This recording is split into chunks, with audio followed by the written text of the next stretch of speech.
শেষ জামানায় একটা যুদ্ধ সংগঠিত হবে, গাজওয়াতুল হিন্দ। নাম হবে কি ভাই? গাজওয়াতুল হিন্দ। গাজওয়াতুল হিন্দের এই যুদ্ধের যে ভবিষ্যৎবাণী আপনার আমার নবী করে গিয়েছিল, এই যুদ্ধের দামামা, যুদ্ধের সূচনা বোধ হয় শুরু হয়ে গেছে।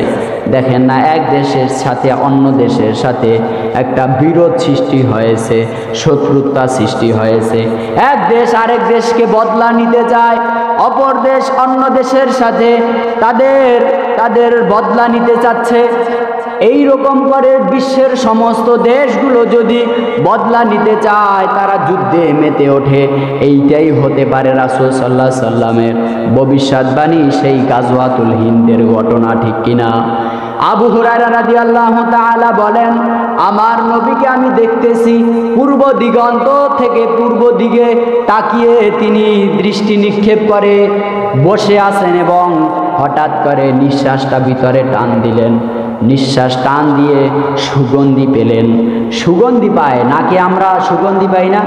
দুর্গন্ধও পাই, সুগন্ধিও পাই। এমন একটা নাক আমাদের আল্লাহ তাআলা দিছে, কোনো কিছু যদি পয়সা যায়, গইলা যায়, নষ্ট হয়ে যায়, এই নাক বলে দেয় যে এইটা পচে গেছে, এটা আর খাওয়ার উপযোগী নাই, ঠিক কিনা? আর এই নাক আবার বলে দেয় এটা ভালো আছে, এটা খেতে পারো, এটা বড় সুস্বাদু হবে, ঠিক কিনা? বলে না ভাই? নাক বলে দেয়, জাস্টিফাই করে দেয়, বিচার বিশ্লেষণ করে, পরীক্ষা করে, তাই না ভাই?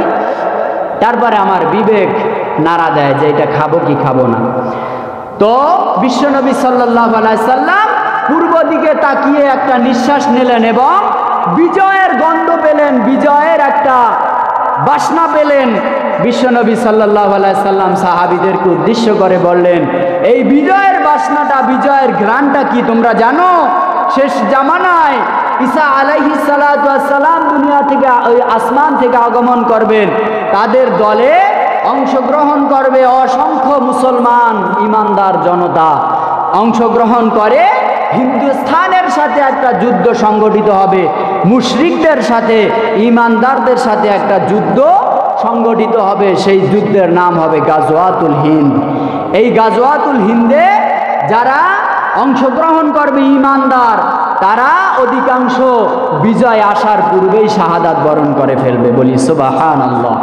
যারা শাহাদাত বরণ করবে, যারা এই যুদ্ধে অংশগ্রহণ করবেন, তারা সবাই হবে জান্নাতি। বলি সুবহানাল্লাহ।